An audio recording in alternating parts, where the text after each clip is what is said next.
Merci de me donner l'opportunité de présenter ce travail. Je commence directement avec le contexte. Alors, le contexte qu'on voit ici, c'est le contexte de la transition, bien évidemment.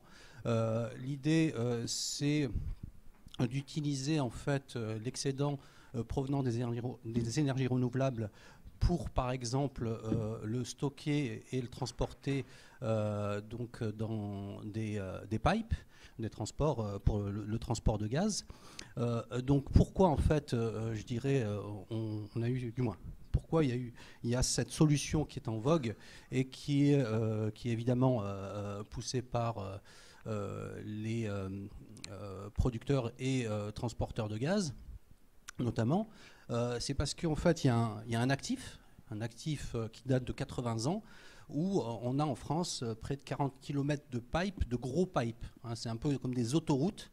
Et ces autoroutes, c'est quand même un actif de 50 milliards d'euros qu'il faut pouvoir justement valoriser.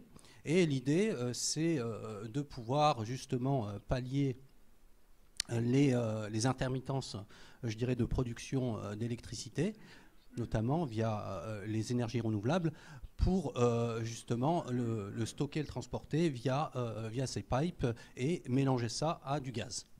Donc le problème, c'est que on produit de l'hydrogène par électrolyse, et l'idée, c'est de pouvoir le transporter, sauf que on a des aciers, ces aciers sont sensibles à la fragilisation par hydrogène, et donc il faut pouvoir caractériser et étudier ça. Alors l'idée qu'il y a derrière ce projet, c'est qu'on on souhaite mesurer les caractéristiques des matériaux à partir de petits prélèvements. Et donc on voit ici que les prélèvements, le souhait, c'est de pouvoir les prélever directement sur site, sans forcément arrêter la production. Et donc pouvoir enlever des éléments de matière suffisamment faibles pour que le prélèvement puisse être réalisé sans interruption de service, bien évidemment. Et également, ne pas forcément faire une réparation, ou si cela est possible, en fait, la problématique, je dirais, de la réparation s'impose, ça se ferait, et sans évidemment affecter la microstructure. Alors, au préalable de cette étude, il y a eu une étude qui a été réalisée avec GRTgaz, mais également Total, sur le sujet pour évaluer justement cette possibilité de prélèvement de mini-coupons. Donc on parle ici de coupons qui ont cette taille-là. Hein. Donc on voit bien ici le doigt qui est ici. Voilà. Donc c'est des prélèvements en fait qui se font par usinage avec une coupelle, donc une coupelle qui vient, je dirais, usiner avec une découpe au nitrure de bore et qui, l'idée, c'est de ne pas avoir d'effet mécanique ou thermique. Donc ce qui a été a priori validé ici, on voit bien que même y compris sur les bords de découpe, on voit que la microstructure n'est pas impactée par le prélèvement. Et donc cette démonstration a été faite par un procédé qui a été développé par Rolls-Royce Nucléaire, qui utilise de manière assez classique cela dans le cadre de la production nucléaire. Et donc la production et, je dirais, le suivi des installations nucléaires. Alors, les objectifs, je dirais, de la chaire. Donc la chaire comprend un certain nombre de partenaires, donc des exploitants, je dirais, de réseau. Donc on voit EDF, GRTgaz, Air Liquide notamment, un producteur d'acier et donc un éditeur de logiciels qui est Transvalor. Alors, l'objectif, c'est de pouvoir développer une procédure de caractérisation mécanique du comportement plastique. Et notamment, on s'intéresse à la rupture de manière précise, vous verrez pourquoi, à partir de coupons millimétriques prélevés in situ. L'idée, évidemment, c'est d'étendre cette procédure pour étudier la frigidation par hydrogène.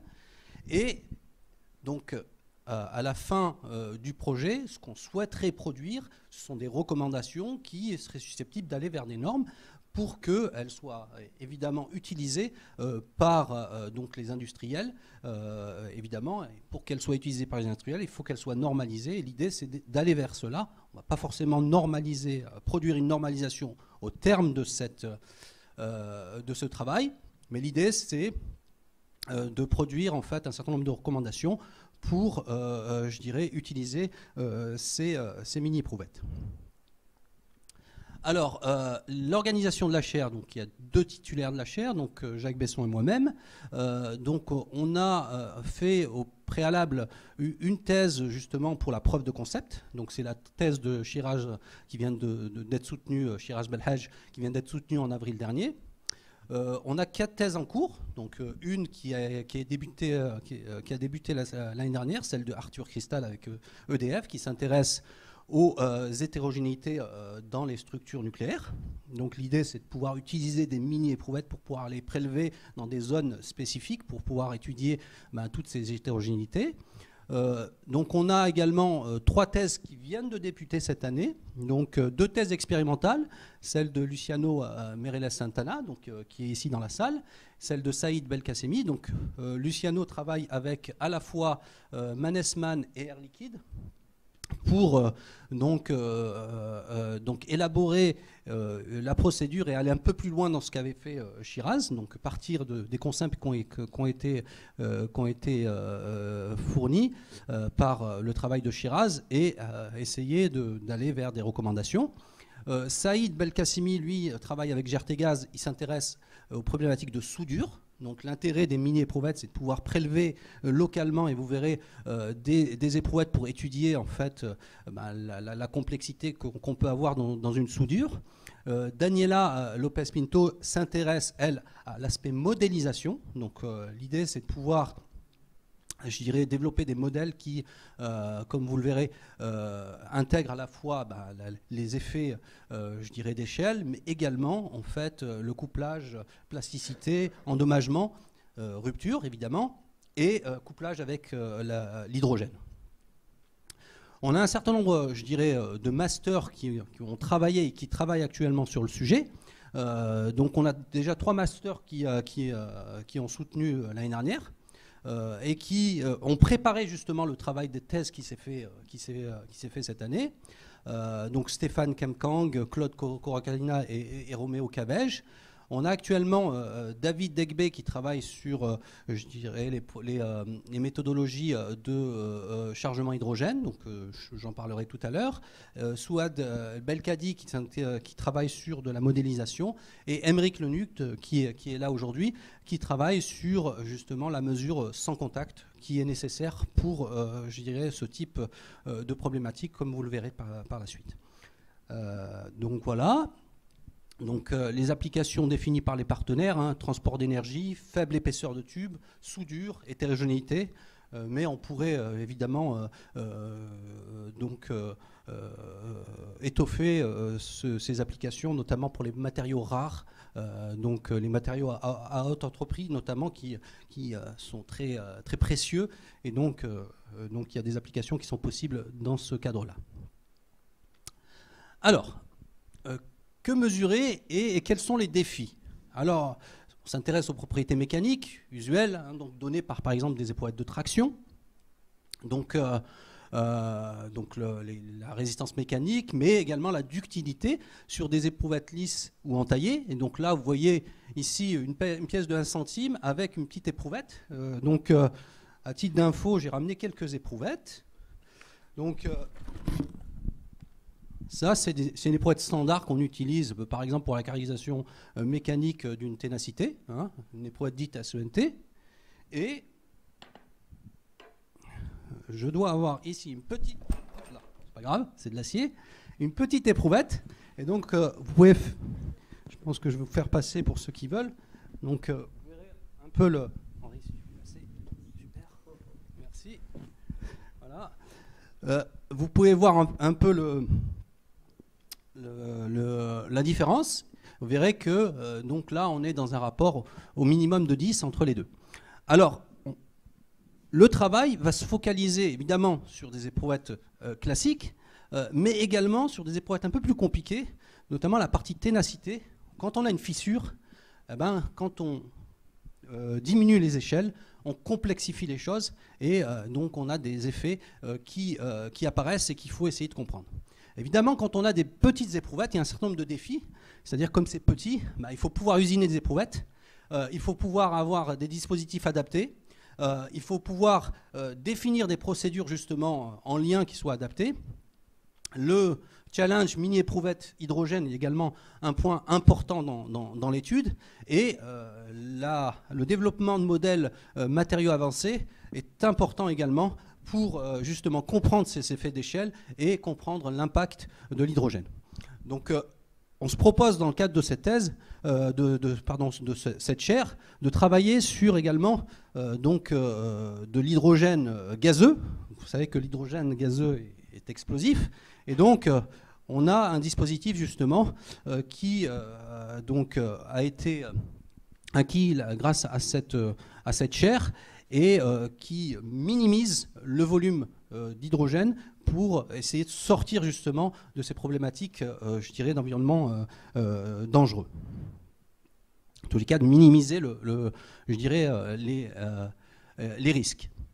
Alors, pourquoi est-ce difficile? Donc, l'effet de taille, notamment nous on s'intéresse, je dirais, à l'évolution de la ténacité. Alors, qu'est-ce que c'est la ténacité? C'est la résistance à la propagation d'une fissure. Quand une fissure se propage, eh bien, on mesure la résistance à cette propagation. Elle est caractérisée ici par une énergie, donc ce qu'on voit ici à gauche, donc la courbe J, en fonction, donc c'est l'énergie qui sert à propager une fissure, en fonction justement de l'avancée de la fissure. Et on voit que il y a ici une différence assez nette entre une éprouvette standard ici et une éprouvette avec une épaisseur beaucoup plus faible. Vous voyez ? Et donc la validité en fait donnée par les normes, justement, elle, je dirais, est donnée ici. Donc on a ici une valeur limite d'énergie qui est liée à la propriété en fait ici d'écoulement du matériau, mais également ici aux dimensions. Donc la dimension W qui est liée à B ici, et donc on voit ici la longueur de fissure. Et on voit que si pour ces valeurs-là qui sont décrites sur cet exemple-là, on doit avoir, pour que l'essai soit valide, il faudrait que l'épaisseur ici, ou la largeur qu'on a ici, moins la longueur de fissure initiale, soit supérieure à 10 mm. Sauf que nos tubes, ils peuvent être petits, donc on n'a pas la possibilité, je dirais, de prélever, même si on le voulait, cette épaisseur-là. Et en même temps, l'objectif, c'est de pouvoir faire du prélèvement in situ et donc d'être en dessous de 3 mm. 3 mm de prélèvement et de pouvoir justement ensuite prélever des petites éprouvettes pour justement faire ces mesures de ténacité. Donc là, j'ai une petite éprouvette de ténacité. Merci Henri. Donc à titre d'information, donc ça c'est l'éprouvette que je viens de passer, c'est cette petite éprouvette-là. Et on voit ici donc, que la valeur J limite qui est induite par ce type d'essai est bien inférieure aux caractérisations en fait, souhaitées pour avoir des propriétés matériaux. Donc voilà. Ce qui se pose également, c'est la position ici des mesures qu'on doit faire pour pouvoir mesurer l'ouverture, par exemple, je dirais, locale des déplacements qui nous servent justement à quantifier cette énergie. Alors il faut adapter justement les méthodologies. Il y a un second aspect, donc je vous ai donné en premier lieu une grande éprouvette. Cette grande éprouvette en fait est représentative de ce qui peut se passer par exemple dans un pipe. Pourquoi dans un pipe?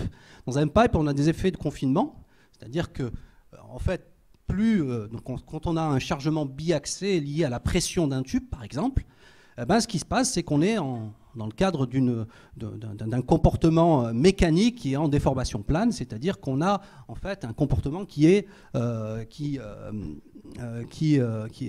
où on a des contraintes dans deux directions. Et Donc ces effets de confinement, on sait que justement nos pipes sont proches en fait de ces éprouvettes ici, donc longues ici, ce qu'on appelle les SENT, Single Age Not Tensile Specimen. Et donc on cherche justement à pouvoir développer ces éprouvettes. Pourquoi? Parce que ces éprouvettes, elles sont intéressantes. C'est qu'elles ne prennent pas beaucoup de matière. Et donc, en plus, elles sont représentatives, je dirais, de ce qu'il peut y avoir sur un tube. Sauf que c'est compliqué de préfissurer une éprouvette parce qu'il nous faut une vraie fissure. Une vraie fissure, c'est petit, hein, ça ne se voit pas, c'est en dessous du micron. Et donc, il faut pouvoir préfissurer ces éprouvettes-là. Et donc, voilà, il faut des moyens expérimentaux adaptés pour cela. Et donc, c'est ce qui est justement développé dans le cadre de ce projet. D'autant plus que ces éprouvettes, elles sont intéressantes puisque, en fait, dans les deux directions, on a à peu près la même dimension entre l'épaisseur et la largeur. Et pour mieux comprendre les choses, la tomographie est intéressante. Elle vient en support, justement. Et donc, on a la possibilité, grâce à des machines développées, je dirais, au centre, de pouvoir faire des essais en environnement synchrotron. C'est-à-dire qu'on va pouvoir avoir un scan de ce qui se passe à l'intérieur du matériau, de pouvoir ici mesurer les évolutions donc des évolutions locales, donc des déplacements locaux. Donc ici on voit l'évolution de l'ouverture, mais également l'avancée de fissures, etc. Et on peut également aussi étudier l'endommagement. Vous voyez ici, ce qu'on voit ici, c'est l'endommagement qu'il y a à l'intérieur du matériau et pouvoir faire des corrélations.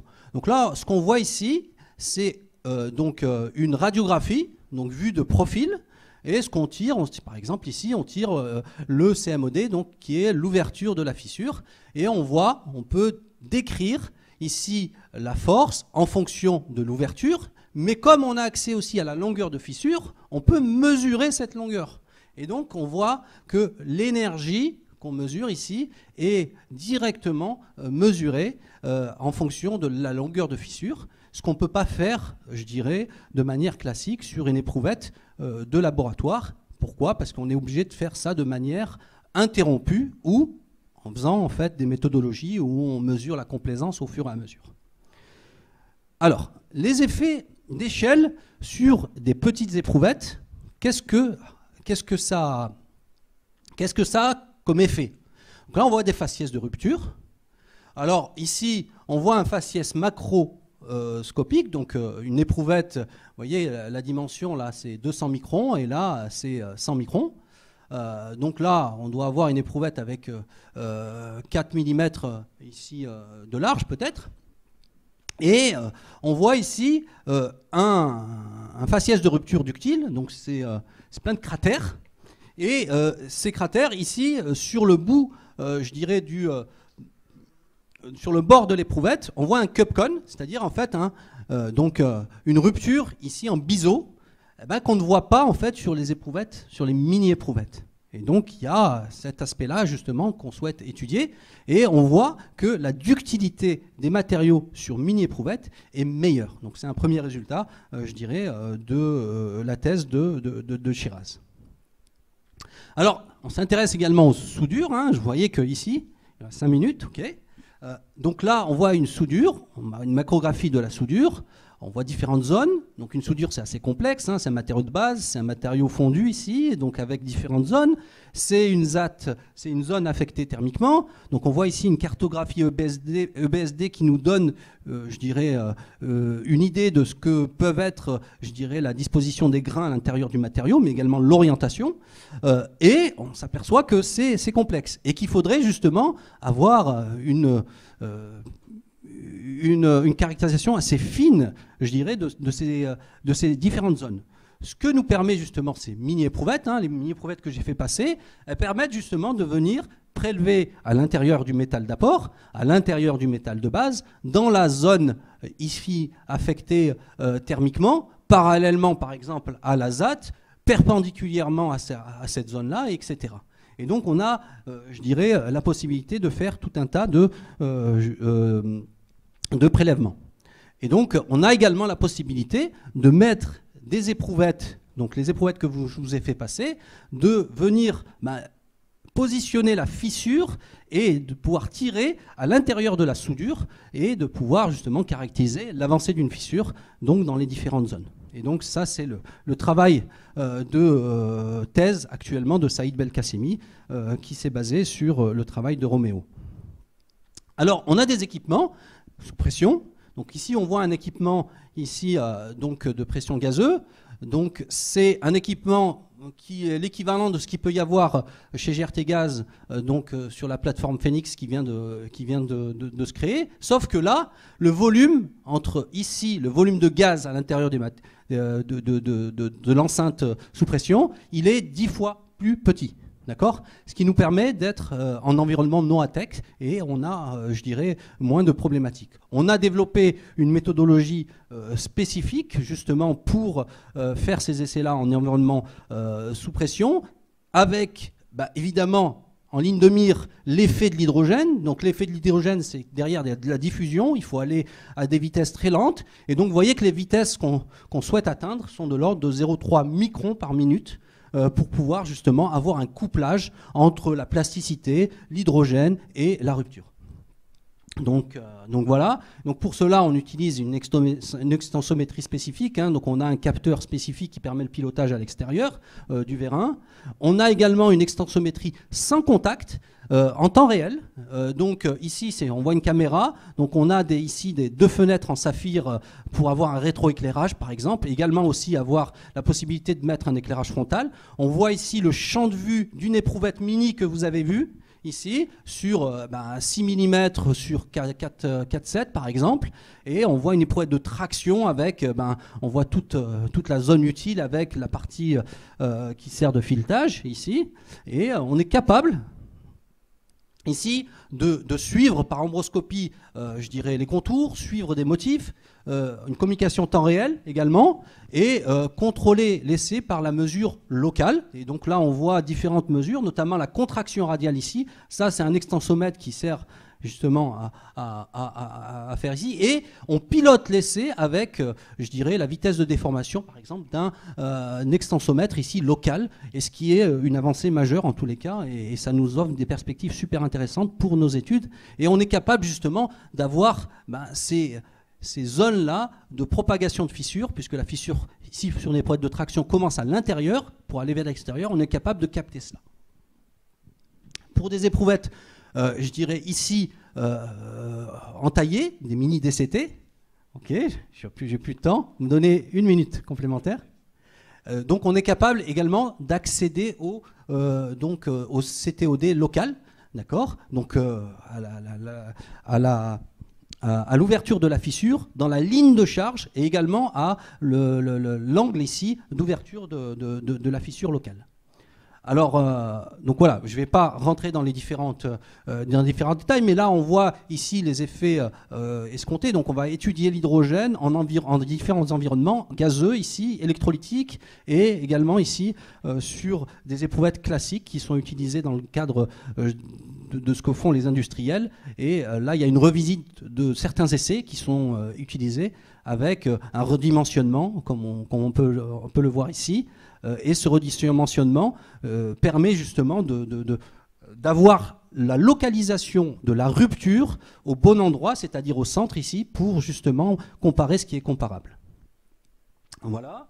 Et bon, là, je vais passer la partie méthodo, mais c'est hyper important en fait pour ce type d'éprouvette de maîtriser tous les aspects, je dirais, de l'usinage jusqu'à la réalisation, puisque la métrologie en fait, elle peut évoluer par rapport aux prescriptions qui sont données sur nos plans, et donc il faut pouvoir suivre tout ça. Et donc la modélisation est également un point hyper important, et je termine par ça. Là, on a des modèles en fait qu'on a commencé à développer dans le cadre de la thèse de Daniela, mais également qui se base sur un travail de Amar Touami, donc avant cela, où donc Amar lui a travaillé sur des modèles à longueur interne, donc pour permettre en fait la modélisation de la propagation d'une fissure indépendamment du maillage. Et Daniela, elle, va coupler ça à l'hydrogène. Et l'idée, c'est de pouvoir justement propager une fissure en environnement hydrogène au terme de son travail. Actuellement, donc, on a ce type de modélisation où on a des cartographies en fait, de la concentration d'hydrogène sur, ici, par exemple, les zones fortement sollicitées et avec une évolution en fonction de la plasticité. Donc voilà, merci pour votre attention.